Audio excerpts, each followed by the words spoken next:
Hi, everyone, and welcome back to another episode of Round Robin. With me today is Christina Mulligan, Nina Mulligan, Regina Lindsay, and my husband, Todd Preston. Hey, everyone. Hey, how's it going? Hey, y'all. Hello. Hello. So today's episode, we are going to be talking about Larry and Danny Rains. So this was season 1, episode 8. And in the beginning of the episode, I introduced both Larry and Danny. They were both serial killers, separately serial killing. And Christine and I are always talking about nature and nurture, what makes people do what they do. And so that's what I was trying to think about. What does make children grow up to be serial killers or rapists, right? Because I always think it happens something from childhood. So on psychiatryadvisor.com, I found an article called From Abused Child to Serial Killer, Investigating Nature versus Nurture and Methods of Murder. Deeply traumatic experiences, especially during childhood, can have an even deeper impact in an adult life. They can significantly shape an individual's personality and life choices, spurring research into connection between childhood abuse and criminal behavior, in particular the extent of the childhood abuse reported among serial killers has raised the question, are serial killers born or made? So in this nature versus nurture portion, they're saying it's almost like a 50-50 bag. And there's an enzyme here. This enzyme they're talking about is called monoamine oxidase A gene. So for people who have that, most prone to displaying violent behavior if they've had an abusive upbringing. So I guess if you have that enzyme and you're in that type of a situation, your chances are probably good. Personal traumas can affect behavioral choices. So there's an example in this article. You guys have all heard of the Night Stalker, right? That Richard Ramirez, that guy from Texas. Oh, yeah. Right, you've heard of him. So he was found guilty for murdering 13 people in San Francisco and Los Angeles. And Richard had a disturbed childhood, enduring brutal beatings by his father. Serial killer duos Otis Toole and Henry Lee Lucas, who were believed to have murdered hundreds of people, were both victims of physical and psychological abuse. Specifically, they were made to dress up as young girls and then beaten. So, I mean, we're talking some serious childhood strains, and then if you have that enzyme, you're going to be prone. And then I found another article from ogp.gov. So this is the U.S. Department of Justice programs. And here is an article about patterns of childhood neglect. So I'm going to read the abstract to you. This article describes the result of a study of 36 murderers, most of whom were serial killers. The subjects displayed similar patterns of severe childhood neglect, patterns developed from birth through adolescence. Most of the killers had poor relationships with their mothers and consequently never learned appropriate ways to relate to other human beings. For example, the mother of one subject was a schizophrenic, and the mother of another subject had banished him to the basement when he was only 10 years old. Who's that remind you of? Although many individuals who suffer from neglect in childhood do not become killers, without the intervention of crucial points in childhood development, abused and neglected children are at high risk for growing up to become violent murderers. Childhood problems at home, a school system that is unwilling or unable to help, an ineffective social services system, and the inability of a person to relate sexually in a normal way to others is almost a formula for producing a deviant personality. So I just found those articles very, very interesting, and it just jives with so much of what we talk about, Christine. Yeah. I am busting at the seams. I was trying so hard to wait until you were finished talking. But you just said mononucleotide enzyme. Is that what you said? Enzyme monoamine oxidase A gene. All right. So it's still monoamine. So it's still a building block of the cells. It still works intracellularly. So that little tidbit, because I've heard about the nurture and nature. We've talked about that before. But I know what you're talking about. And nurture versus nature has always intrigued me. Not only, how are murderers and serial killers made and all that, which I know we've also spoken about. That interests me as soon as you brought up enzymes. Let's just say the word enzyme made my brain start spinning. Yeah. Because if that's an amino acid or a mononucleotide enzyme or any kind of enzyme, really, that's at a cellular level. And I do agree. And there are a lot of dissociative disorders that are all, not all linked to, but they link many of them to, the early years, 1 to 2 years old, 1 to 5 years old, depending on the disorder. That's where the time frames they're talking about. But now you're talking about nurture versus nature, whether or not they have an enzyme makes them more likely to become something more violent, whereas the kids without those enzymes don't. Right? Find that interesting? And that goes a step further. They're onto something big there, probably, most likely, more than likely. But the kicker is that enzyme, is that in place regardless of whether or not they had childhood trauma? Like you said, that's 50-50. Maybe that's not where we should be focusing on. Maybe any trauma anywhere in the lifespan could make those enzymes depleted in something or insufficient for something. And any trauma throughout a lifespan can go horribly wrong for people with those enzymes. Yeah, we got to kill the enzyme. And find out how it functions. Yeah. What part of the cells does it work on? Is it intracellular to the RNA levels, or does it govern the shaping of cells? You know what I mean? Like, I'm going all the way to the biological perspective on this one. Like, you have me geeking out now. Yeah, so what I'm going to do is I'm going to email that word to you because you have homework to do. Okay. You're going to have to do some research on that, see what you find out. That'd be cool, wouldn't it? You know what I mean? Because if that enzyme has an effect on the DNA, the RNA, anything of that nature, then, it brings my mind to all the theories about the colors and tones of all of that and how we can heal or remedy some disorders and afflictions by just, as kooky as sound baths, because I know some people are like, oh, sound baths, but sound baths, and then we have light therapy, and then we have stimulating therapies, magnetic therapies. Oh my God, my brain is going all deep into all of that right now. It's spinning. Just because tell. You mentioned enzymes and their connection. That's good. So I want to go back because I'm just kind of perusing this thing because there was more I wanted to say about it, but the whole thing is it's fascinating, isn't it? I'm back to the psychiatry article, and it says, in contrast, physical childhood abuse was found to be associated with the rape-lust typology, as well as behaviors such as carrying out the act quickly, binding the body, and leaving the body at a crime scene. A landmark study of 50 serial killers found that childhood abuse was more prevalent in lust serial killers. One of the authors of this study, Michael G. Amat, explained, quote, our data showed that a much higher percentage of serial killers were abused as children than the population in general. It certainly makes sense that the type of abuse received as a child, physical, sexual, or psychological, could influence a serial killer's behavior and choice of victim, end quote. While it is safe to recognize abuse as a factor contributing to the making of a serial killer, most people who face abuse do not become serial killers, and we're going to link that back to that whole enzyme thing. So it's just mind-boggling. It's very interesting. I think you're right. Clearly, this is the issue with the Raines brothers, right? What do you think? I agree. I'm sure that the dad was beating the boys. He was a heavy alcoholic. We know that because he was always having the kids. He was encouraging the boys to drink. Well, I think you infer the beating because they had mentioned a few places that he was strict wasn't the word. What was the word that you used? Authoritative. Authoritative. You had said that he was authoritative.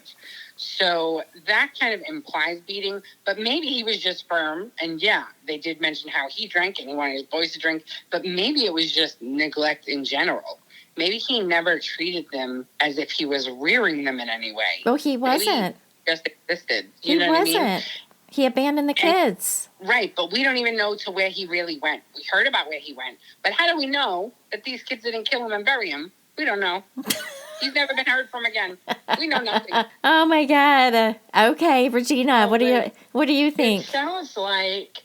It sounds to me like he would be the kind of father that was pitting them against each other, because every article that I've read talked about how they were always in competition with one another. And I mean, it's natural of siblings, but when you have a father that's authoritarian and obviously an alcoholic that's encouraging his sons to drink, it's probably, I have this mental picture in my mind of him sort of berating them like, don't act like a little girl. What are you, a man or not?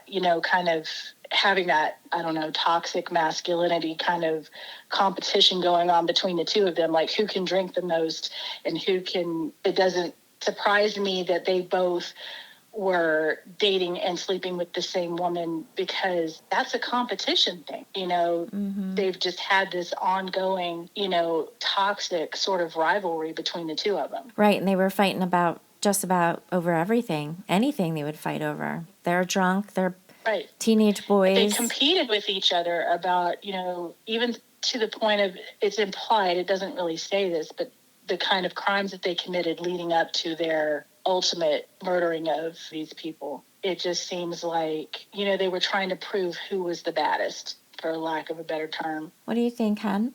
Well, I think that's a great point, because it's almost like, from what we know of the dad, it's almost like he was trying to breed clones of himself. We don't know how he treated women, so we can only assume that the boys were learning their behaviors from him. And I don't know, it just seems like he was making his own little army of himself. I can see that. Authoritarian parenting is a strict style of parenting that places high expectations on children. Authoritarian parents set rigid rules with no explanation and expect their children to obey them without question or face severe punishment. So we're not talking like, oh, he just likes the table set a certain way, so little Johnny can't go play baseball today with his friends. We're talking like, I told you to do something, you didn't do it to my satisfaction, I'm going to punch you in the stomach. Right. And it could be stretching it, but with the whole alcoholism thingy hanging on it too, I don't want to. I feel like authoritarianism, to label their father, the one that left them at the rape of age of 16, as an authoritarian, I feel like that's the wrong label, especially if we're going to clinically define it. I feel like neglectful, dissociative parent is more on the money. And violent. He was probably a violent dude. See, I picture, oh my goodness, I'm going to get myself in trouble here because it's a whole classist kind of thing. But I kind of picture, oh my God, I don't even know how to put this. Like, to be politically correct, I don't know how to be politically correct and say what I picture. I picture like a really low-life kind of guy. They probably live in a slummy kind of atmosphere, unclean, and beer caps all over the place, and a bag of bottles somewhere. And, the rug is a mess. You can't even see what color it is. The couches are all ripped. There might be outside furniture indoors. You know what I mean? Like, this is what I picture when I hear about them. And when we talked about the story, that was the imagery that I was left with. Is that horrible? Is that horrible for me to have that imagery? Let me ask you this defining question. What color were the carpets? Muddy brown. I meant the curtains. What color were the curtains? Oh, God! Because that was quite. I have no idea. They were probably dirt stained gray. No, they were yellow from all the smoking in the house. Probably, yeah. They had foil. Yeah, they were orangey. You're probably right. They were orangey because it was way past yellow. Now we all have the same imagery of their household. The color is called nicotrine. Yeah, the curtains were nicotrine, and the carpet was deep doo-doo brown. I feel bad for these. I feel bad for what could have happened to them as kids. And I guess out of all of this, with us talking about all these cases, we're not doctors, we're nurses, and we have very curious minds. I want things to definitely change. I'm going to go back a couple of round robins ago. We need solid mental health care in school for kids. Yeah, you have to start at the base ground level, because you start at the foundation and then you can work your way up from there, because we can eliminate later levels of mental illness if we treat it at the beginning. And they all have to have a blood test for the enzyme. Every time you say enzyme, I think of electrolytes. I said Christine's special word, enzyme. That's a little invasive, and that's overstepping, I think, as far as, we can't compel people to vaccinate their kids, and now you want them to take them for a blood draw? How about just a finger stick? We have to help, and this is the only way. So this is how we're going to stop these serial killers. Well, I don't know about stopping serial killers as being the motivation, but purely on rapists, criminals. What? All of them. Rapists. No. I Yeah. mean, just for human being wellness, for overall human being wellness. Yeah. We need to get more definitive in the wellness care that we give, the preventative care that we give all human beings, no matter what socioeconomic class they are. Right. It's a part of public school program. Know all human beings, by the time they're 5 years old, how much of their brain is functioning? How are they lighting up how they're supposed to be lighting up? Do they have certain enzymes? Do they have certain coenzymes? Do they have enough building blocks nutritionally, emotionally, and physically for them to be their best self, for them to be fully self-aware of where their shortcomings may be in their futures? Just like 23andMe, I mean, they kind of missed the mark on marketing what they offer people, especially people, and I know that people with the BRCA gene will resonate with this a little bit, because people that have the BRCA gene in their family, they're aware of it in their 20s, in their teens. And they mostly, some of them don't want to know, but most of the time, they want to know if they're carrying it, because then they can do something about it before they're suffering with breast cancer. Do you know what I'm saying? Right. But but the whole point is, my whole goal, like one day when we're making money, is like legit get some fucking programs going in schools, because I'm just talking about the kids. People who are trained to look at a child and know if they're malnutrition. How do we know that? We look at their hair. Is their hair shiny? Is it brittle? Is it falling out? What does their skin look like? What do their eyes look like? Are they emaciated? Are they really, really thin compared to that kid or this kid? And because I'm seeing these signs and symptoms, we're going to take you for some extra whatever mental. Do you know what I'm saying? You don't know something's wrong. Yeah, but that's the thing, Trace. That's what I'm saying. It's a bigger macro picture. I know it's but we gotta macro than just their mental health, to make sure that they don't end up doing bad things to society. It's the overall health of that child. So yes, we agree on that point. It's the overall health of that child that we as a village should be more concerned with. And the problem with that is, there are large portions of our country alone where socioeconomically impoverished areas don't get their basic bare necessities met when it comes to medical attention. I know, but that's a whole. But then we go down the whole political, because that's where it all goes. So we can't have that conversation. I don't want to do that either. But I'm just saying, I think our children, one of the things that is, of course, appropriate to focus on is our children, to become more aware of all of this, so we can help the children and help the next generation be better than us. Agreed. And there will always be people who do bad things, but I think if we can start something where every child, and of course free medical care, I don't even know why we're not there yet, but every child in every school, there should always be a meal there, right? They always get food, you don't have to pay for it, doesn't matter. And you have mental health classes starting from kindergarten. Doesn't have to be heavy mental counseling, but it's just checking in, actually listening to a kid, talking to a kid, earning the trust of their kid. Yeah, wellness awareness at a younger age. And every year. And it can be fun shit, but there has to be a safe place. Somebody has to listen and help, because that's the problem. Anyhow. Yeah, see, this is why I don't like talking about kids, Trace. It gets too crazy. It's too all over the box. It's too emotionally charged. So let's get back to them being adult murderers. Because they abuse as children. Yeah, one thing. See what I did? I'm pulling us back. One thing that I was thinking of, knowing that we were having this round robin tonight about the Raines brothers, I was going to bring up the whole dissociative thing and really kind of focus on the fact that we don't really know what happened to the father. We just have two murderous human beings tell us that he was an authoritative father that moved to Florida for a job, right? That was the story? Yeah. Am I getting that right? He left his kids to go work, to live in Florida, and he worked at a gas station. We don't hear boo about the mom, because the mom probably took off. I don't know. I mean, if we're making things up, maybe she was a junkie. Maybe she was a drug addict and disappeared in the night. Or Maybe she was a maybe working the dad lady and got murdered herself. maybe the dad Maybe. killed her Exactly. in Maybe front of the dad killed her. kids The because he kids was abusing witnessed him it. that day, and they all fucking got it. Yeah, bam. The kids witnessed the murder of their mother. They go completely... And they have to help bury her. Well, that's it. He probably did that, killed the wife, turned around, looked at the boys. Oh, don't worry about that. This is normal behavior. Yeah, we have no idea.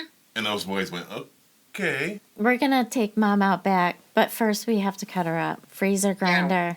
How much detail you horror buffs can read. What else can we say that's destructive? We can write a whole horror flick on it. Yeah, but I wanna get back to Nina because Nina was. What was your point? Because you had more to say. Oh, no, I do think that the dad was more than likely an abusive alcoholic. And I think it's super, super strange that we don't have any backstory on the mom at all, not even a name. Did these kids just show up one day by stork? You know, like I don't understand. Don't be ridiculous. They're Cabbage Patch Kids.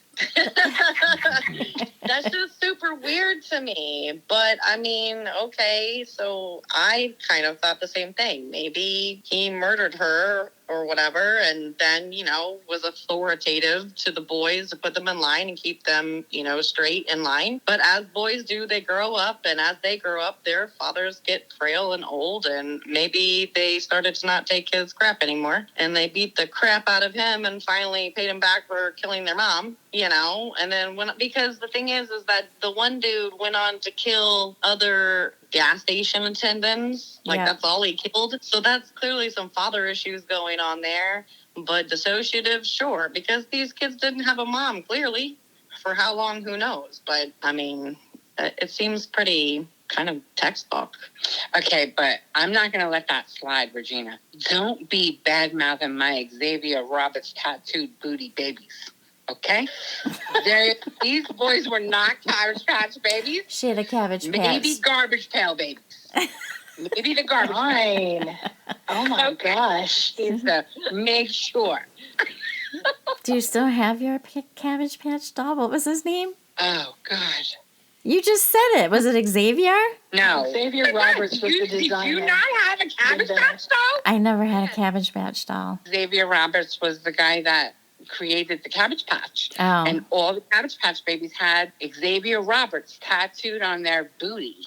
Oh. I really never got an answer as to why that was. I mean, maybe he should have put it on their foot. Why did we put a man's name on a baby's booty? Okay, that's probably a whole nother round robin. It's always been disturbing to me. Maybe there's some issues with this person. They had tattoos on their booties, and it was a man's name. And at the ripe old age of 9, I felt like there was a problem with that.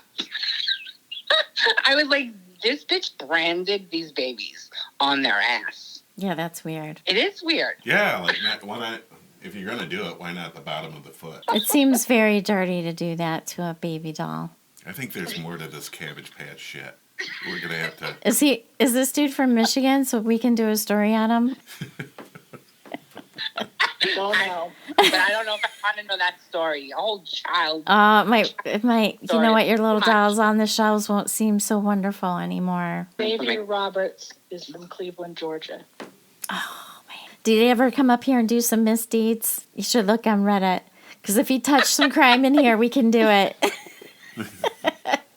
No, I'm pretty sure he's a millionaire somewhere now. He's dead. Yeah. We were just little girls. Yeah, but I would imagine he wasn't that old.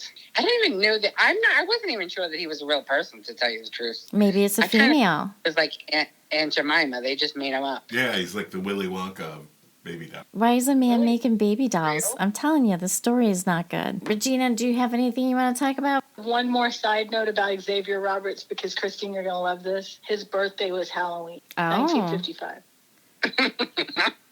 Oh, he's still alive then, probably. Yeah, he's definitely still alive. He is. Well, I was thinking, too, about the whole absence of the mother thing and the fact that does seems like it tends to cause a lot of dissociative disorders, and wondering to myself, too, if that wasn't partially the reason that Larry got so involved with this young mom that lived down the street, that, you know, he helped raise her children, and then all of a sudden they were having an intimate relationship, if he wasn't trying to replace the mother figure in his life originally, probably why he was there, looking for that nurturing relationship with someone.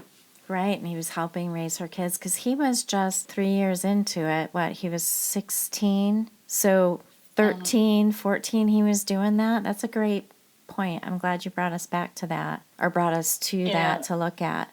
Right, I mean, he's just and a then the fact tweenie. that he asked her to marry him several times and she kept turning him down had to have been, heartbreaking and emasculating for him too. So just my 2 cents.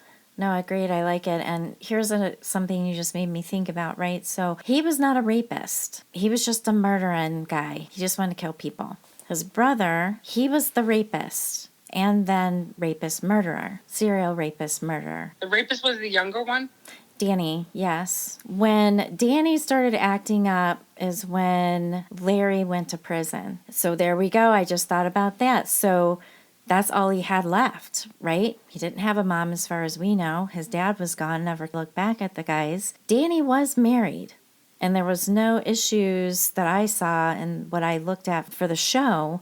But when his brother was put in prison, that's when he started acting up. That's when he started arguing with his wife. That's when he started, prowling the streets and raping. I was just thinking, as you and Regina was talking, Regina had mentioned that he was taking care of her kids, and then you mentioned that he was asking her to marry him over and over again. And I remember on the podcast, I initially just kind of flippantly said, oh, well, she's kind of like a pedophile because she's an older woman hanging out with a 16 and a 13-year-old. And they were both supposedly engaging in sexual acts with her. But maybe they weren't. Maybe that's just their story. No. Both Danny and Larry were both seeing the same girl in high school. So double duty situation going on with the lady next door and the kids. But Danny and Larry were both dating the same girl in school. The same time, concurrent. That's right. I'm sorry. Okay, but I wanted to get back to, I went off on a tangent on her. I meant to mention how perhaps they were both murderers, and they both had obviously a lack of empathy, at least for their victims. We can say this for certain. Complete lack of empathy. The older brother, lack of empathy, dissociative disorders, no doubt. He was murdering people just for the sake of murdering people.